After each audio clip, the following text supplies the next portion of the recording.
Shalom, Coolers dimanapun Anda berada. Kita berjumpa lagi dalam call siang. Kita online lagi untuk siang hari. Program call siang ini digagas sebagai sebuah bentuk kepedulian dan pelayanan gereja Tuhan bagi setiap jemaat Coolers dimanapun Anda berada. Karena kita tahu hari-hari ini COVID-19 begitu hebat dan begitu dahsyat melanda di seluruh dunia. Bahkan PBB sudah memberikan sebuah rilis yang mengejutkan kita semua. Ternyata COVID-19 ini memberikan multiplier effect yang begitu hebat dan dahsyat. Akibat daripada COVID-19 ini kita menemukan suatu fakta yang sangat faktual bahwa ada goncangan secara finansial hampir di seluruh dunia. Bahkan ditakutkan hari-hari ini akan terjadi pemutusan hubungan kerja, gelombang yang begitu dahsyat. Tetapi juga dinyatakan bahwa menurut PBB ada sebuah bahaya yang sedang mengintai hari-hari ini, efek multiplier effect daripada COVID-19 ini, yaitu akan munculnya goncangan di dalam kehidupan rumah tangga dan keluarga. Bahkan PBB sudah merilis beberapa negara mengalami peningkatan KDRT akibat daripada COVID-19 ini. Oleh sebab itu kita sadar sebelum semua itu terjadi, call Kingdom of Love membangun sebuah sistem bagaimana gereja Tuhan punya kekuatan untuk menghadapi multiplier effect ini. Jadi untuk 3 minggu ini atau 4 minggu kita bicara banyak tentang keluarga. Dan untuk sepanjang minggu ini kita akan bicara tentang rancang bangun keluarga ilahi. Artinya sepanjang minggu ini kita akan bicara sebenarnya apa sih original design yang Tuhan buat ketika Allah merancangkan rumah tangga. Kita percaya bahwa rumah tangga sebuah masterpiece mahakarya yang hebat dari Tuhan yang tidak ada duanya. Nah, oleh sebab itu sepanjang minggu ini ada 7 poin yang akan kita pelajari secara simultan sehingga kita menemukan sebuah kebenaran yang penting buat kita semua. Dan hari ini kita akan masuk hari yang pertama. Apa sih rancang bangun yang Tuhan kehendaki, yang Tuhan persiapkan, yang Tuhan tuju untuk membangun rumah tangga dan keluarga ini. Saya berharap materi kita hari ini membuat kita sadar semua kita back to your family. Kita mengasihi keluarga kita dan kita percaya di balik keluarga itu ada berkat Tuhan yang hebat dan luar biasa. Kebenaran yang pertama hari ini kita akan bahas mulai dengan Alkitab kita.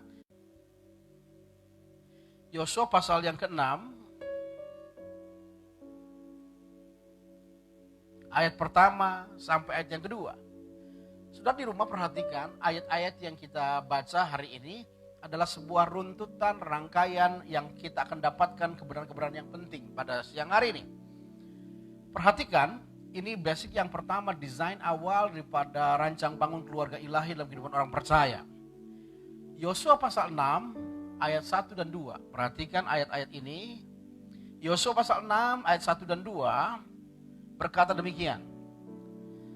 Dalam pada itu Yeriko telah menutup pintu gerbangnya. Telah tertutup kota itu karena orang Israel, tidak ada orang keluar dan masuk. Berfirmanlah Tuhan kepada Yosua, ketahuilah aku serahkan padamu Yeriko ini beserta rajanya dan pahlawan-pahlawannya yang gagah perkasa. Perhatikan, Yosua pasal 6 memberikan catatan penting buat kita hari ini adalah memberikan record sebuah catatan. Pasal 6 adalah peristiwa bagaimana orang Israel merebut tanah pertama, kota pertama di Israel. Di tempat tanah perjanjian, tanah pertama yang direbut adalah Yeriko. Jadi saya percaya begitu antusiasnya orang-orang Israel, begitu antusiasnya orang umat pilihan Allah ini karena mereka sudah masuk tanah perjanjian dan hari itu adalah peperangan pertama mereka merebut setiap jengkal tanah perjanjian yang seperti Tuhan janjikan kepada mereka.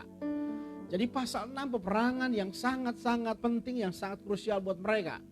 Nah, pertanyaan menarik adalah kalau Bapak Ibu menjadi Yosua, pemimpin barisan orang Israel ini, menjadi pemimpin perang bagi orang Israel ini, kira-kira apa yang akan kita persiapkan menjelang peperangan yang hebat dan menghadap besar dan dahsyat ini? Saya percaya sebagai seorang panglima yang tangguh, panglima yang hebat, maka kita akan membuat sebuah simulasi peperangan. Kita membuat strategi yang hebat bagaimana peperangan ini bisa dimenangkan dengan waktu secepat-cepatnya. Atau mungkin juga kita persiapkan pasukan kita berlatih supaya mereka punya kemampuan olah tubuh yang hebat sehingga mereka mengalami peperangan dalam peperangan. Tapi yang menarik adalah cara Tuhan mengintercept strateginya Yosua ini. Kenapa? Karena pasal 6 orang Israel akan berperang dengan orang Yeriko, tetapi yang menarik, Tuhan membuat sebuah strategi yang agak kontraproduktif. Kenapa? Karena ini sebuah strategi yang sangat berbahaya sekali dan mungkin bisa menghancurkan dan mencelakakan orang Israel. Kira-kira strategi Tuhan apa dalam pasal 5-nya? Coba kita lihat mundur ke pasal 5, satu pasal sebelum orang Israel berperang. Yosua pasal yang kelima, ayat yang kedua dan ketiga. Pasal 6, orang Israel berperang dengan orang Yeriko. Pasal yang kelima, Tuhan buat sebuah strategi yang doesn't make sense, tidak masuk akal, tidak masuk hitungan secara perhitungan tentara. Ya, lihat. Pasal 5-nya berkata demikian, ayat 2 dan 3-nya.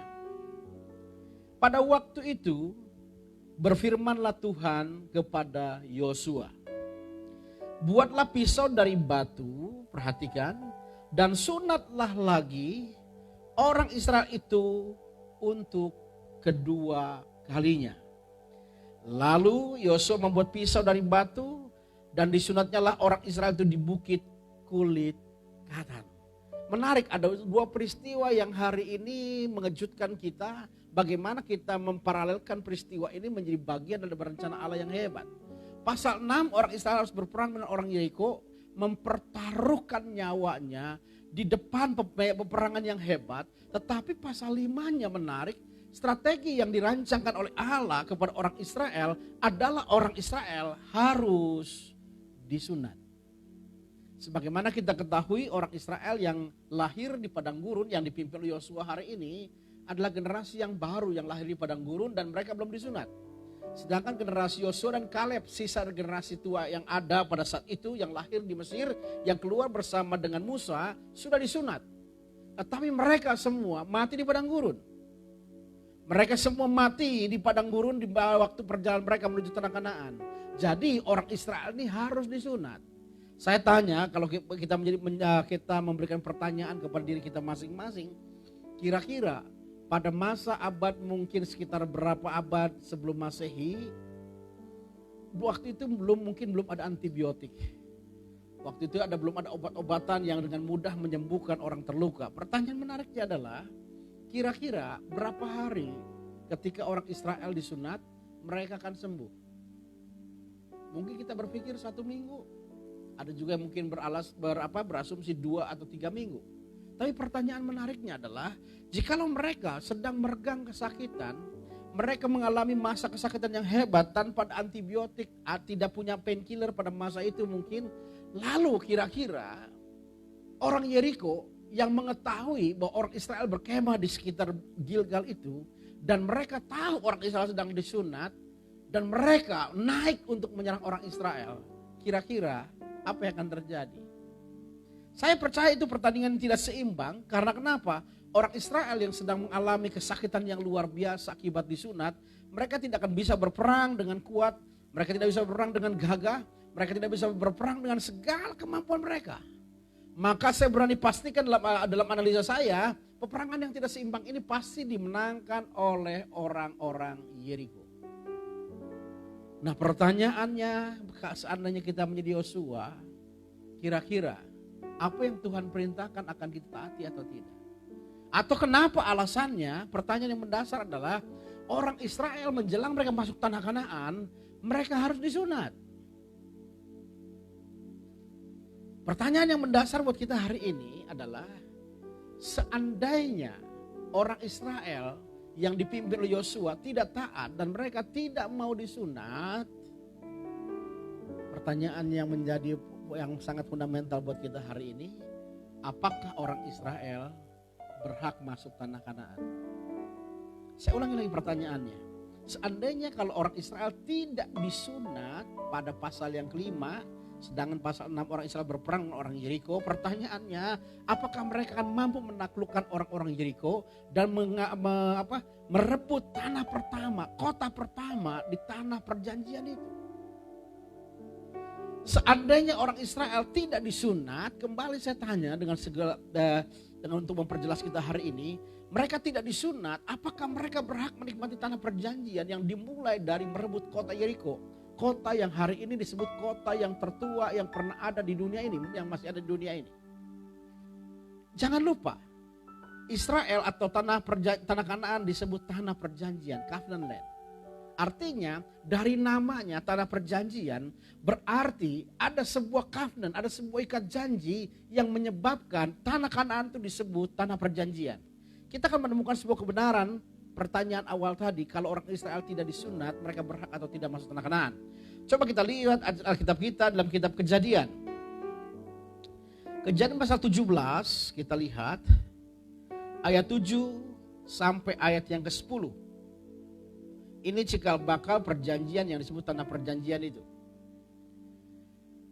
Kita lihat Kejadian 17 ayat 7 sampai ayat yang ke-10. Alkitab berkata demikian, perhatikan. Ternyata kitab Kejadian 17 ayat 7 sampai 10 ada sebuah perjanjian antara Tuhan dengan Abraham. Perjanjian itu akan menjadi sah kalau kedua belah pihaknya setuju.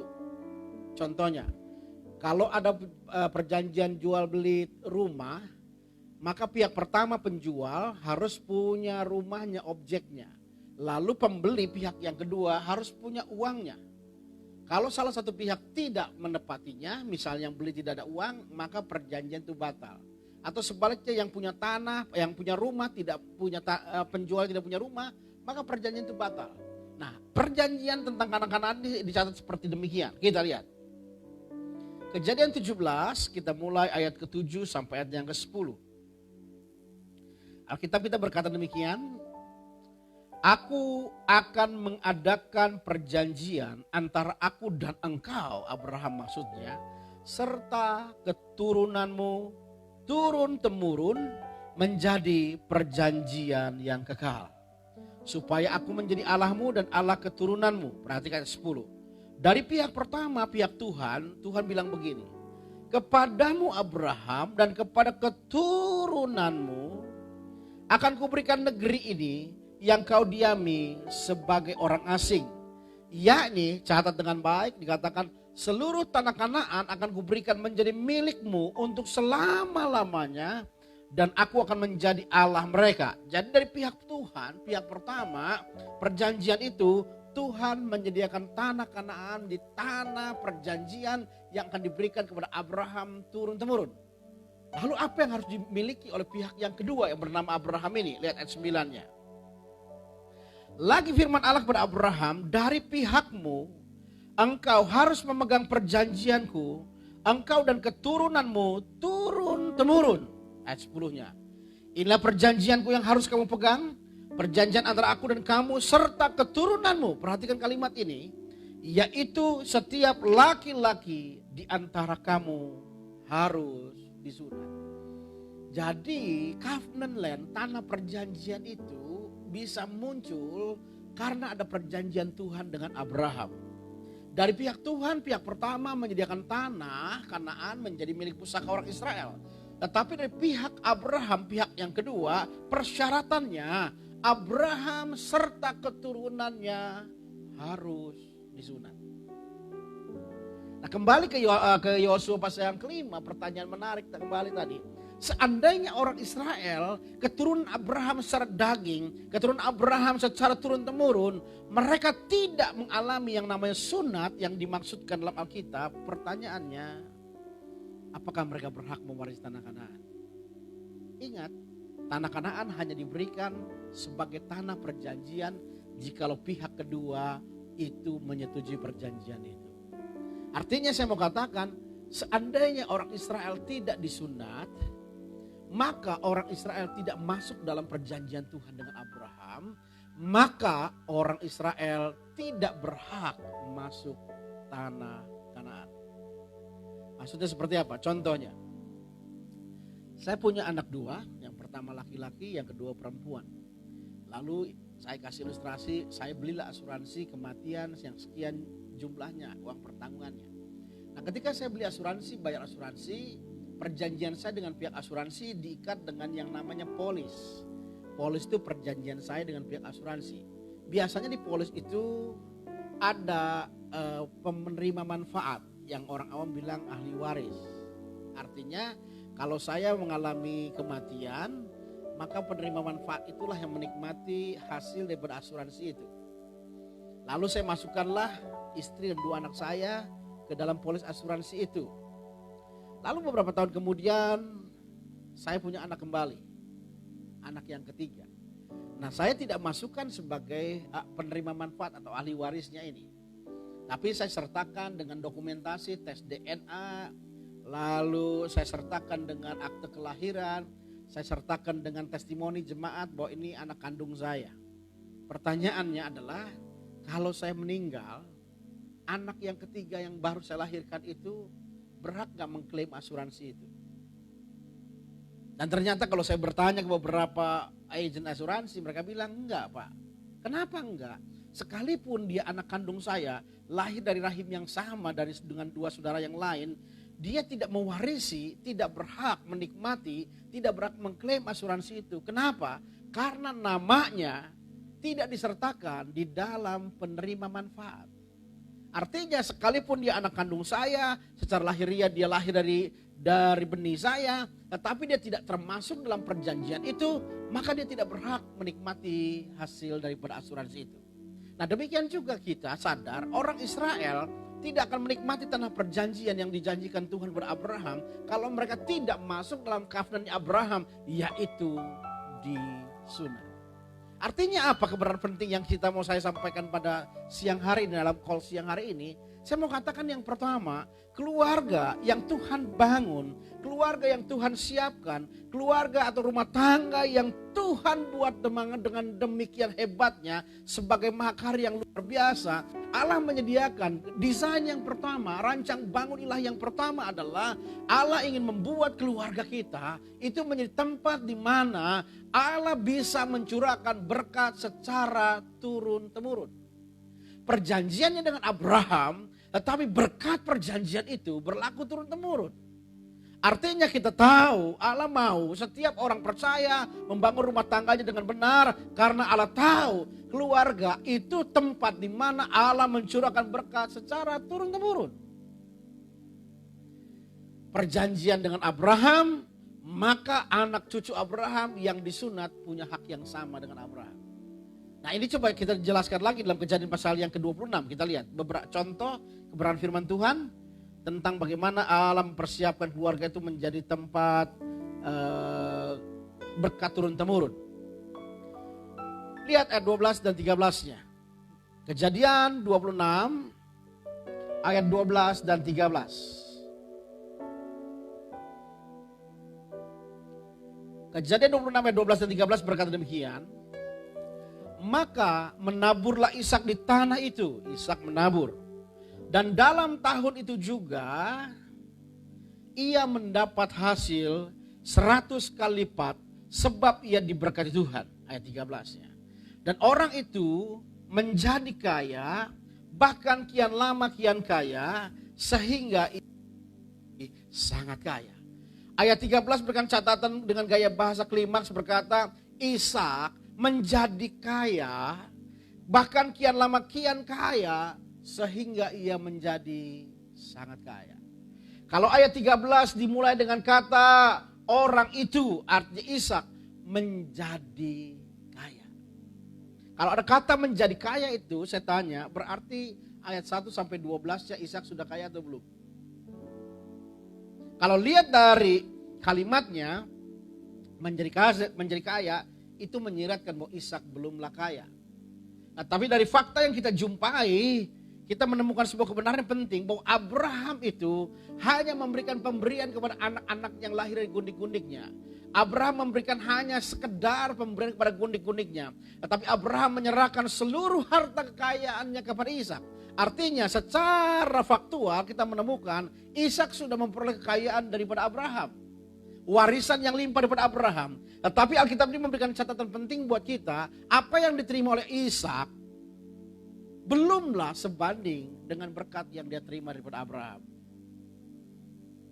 Coba maksudnya bagaimana? Contohnya seperti ini. Kalau kita mendapatkan warisan 10 miliar, maka angka itu cukup besar dan sangat besar bagi beberapa orang.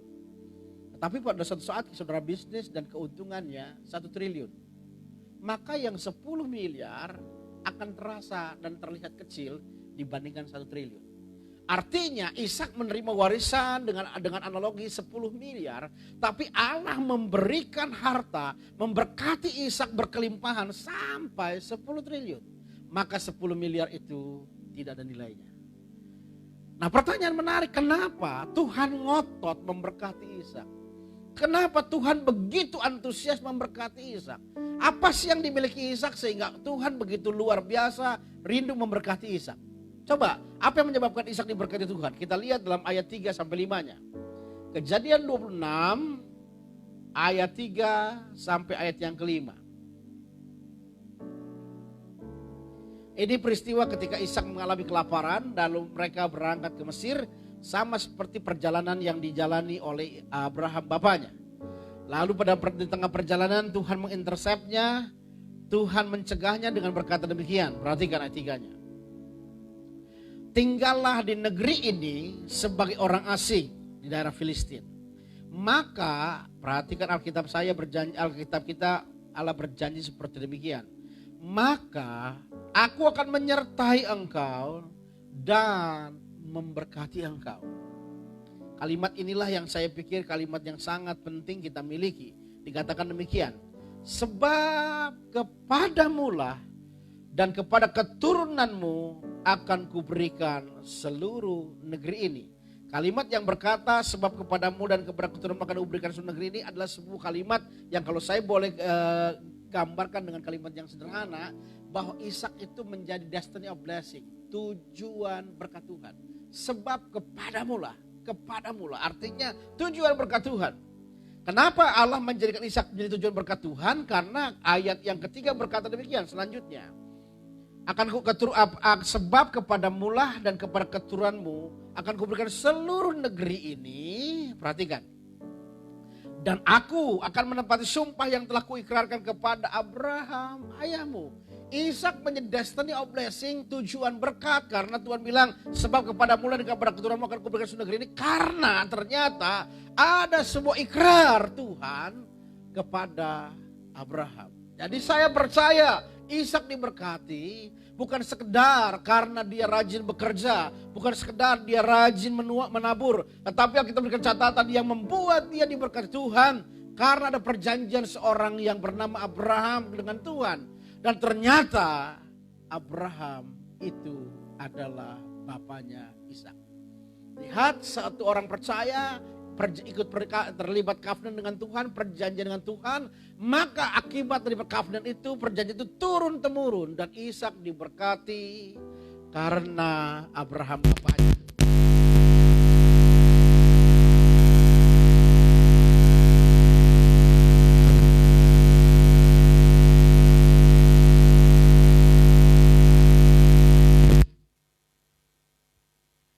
Ya.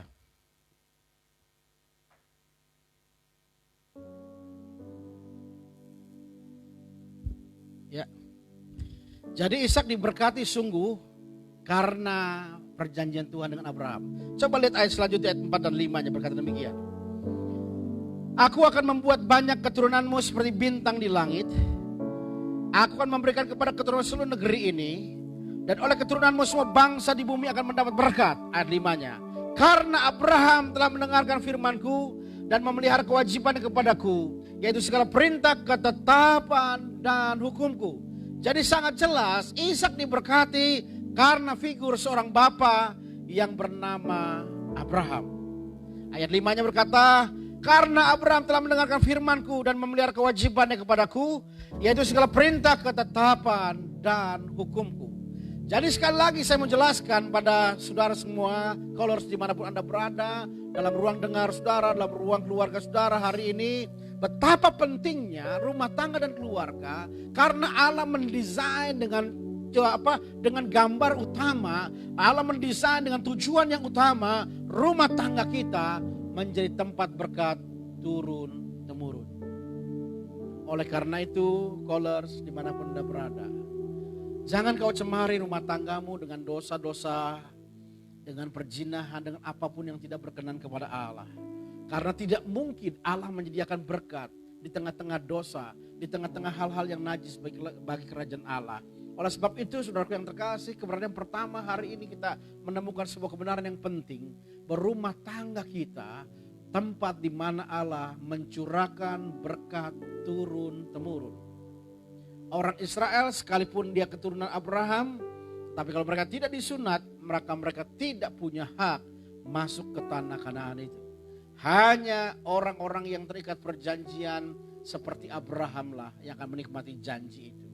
Oleh sebab itu kasih-kasih Tuhan hari ini, saya rindu pada sesi yang pertama call siang ini tentang rancang bangun keluarga ilahi, kita menemukan keberadaan penting rumah tangga kita, tempat favoritnya Tuhan untuk mencurahkan berkat yang tidak berkesudahan. Amin, berfirman Tuhan. Saya mau berdoa buat kita semua siang hari ini agar tangan Tuhan yang kuat menyertai kita semua dan tangan Tuhan yang kuat memberkati kita semua. Mari kita tundukkan kepala. Bapa, kami bersyukur buat setiap callers dimanapun mereka berada hari ini.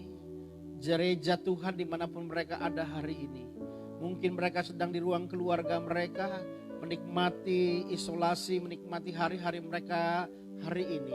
Atau mungkin juga masih ada beraktivitas di toko atau dimanapun mereka berada. Hari ini kami mohon berkat Allah menyertai hidup mereka. Tuhan menjagai mereka dengan segala kelimpahan. Hamba berdoa Tuhan bagi keluarga-keluarga yang hari ini mulai mengalami kesulitan untuk menikmati berkat Tuhan, makanan dan minuman ini Tuhan. Biar Tuhan menjadikan mereka tempat berkat Tuhan melimpah dalam kehidupan mereka. Dan mereka boleh keluar di krisis ini yang sangat besar ini Tuhan. Kami juga berdoa buat jemaat yang memiliki usaha pekerjaan apapun mereka miliki Tuhan. Tuhan berjanji Tuhan akan memberkati segala pekerjaan mereka. Hamba percaya hari ini ketika kesulitan terjadi, tangan Tuhan yang kuat tidak akan pernah berhenti memberkati mereka semua. Tidak lupa kami berdoa untuk call dimanapun ada berada Tuhan. Baik yang di Balikpapan, Medan, Palangkaraya, Bengkulu, Bali, Cikampek, Rawang, Purwakarta, Cikarang. Semua ada dalam pagar perlindungan Tuhan. Semua ada berkat dalam berkat-berkat Tuhan. Penyertaan Tuhan sempurna menyertai gereja Tuhan di tempat itu Tuhan. Kami juga berdoa untuk setiap jemaat Tuhan dimanapun mereka berada. Bahkan ada yang di Johor, Kuala Lumpur, dimanapun mereka berada. Tuhan tidak akan pernah melepaskan mereka dari kasih karunia Tuhan yang selalu melimpah dalam kehidupan mereka. Tidak lupa siang hari ini kami berdoa buat bangsa negara kami. Kami tahu bukan perkara yang mudah hari ini. Karena semua bangsa di muka bumi ini sedang mengalami masalah yang sama. Tetapi kami percaya dengan doa-doamu orang yang percaya kepada Tuhan. Dengan syafaat-syafaat yang diangkat di hadapan Tuhan. Kami percaya kami akan melihat kebaikan-kebaikan Tuhan. Kami akan melihat anugerah Tuhan buat bangsa negara ini. Karena bangsa negara ini akan hidup menjadi milik pusaka Tuhan. Menjadi bangsa yang diberkati oleh Tuhan. Terima kasih Bapak. Hamba berdoa biar call siang ini bisa menjadi berkat bagi banyak gereja Tuhan, umat Tuhan dimanapun mereka berada. Hanya dalam nama Tuhan Yesus Kristus kami bersyukur, kami berdoa. Haleluya. Amin. Jangan lupa kita besok berjumpa kembali di jam yang sama pukul 12. Kita tetap masih membahas rancang bangun keluarga ilahi. Tuhan memberkati.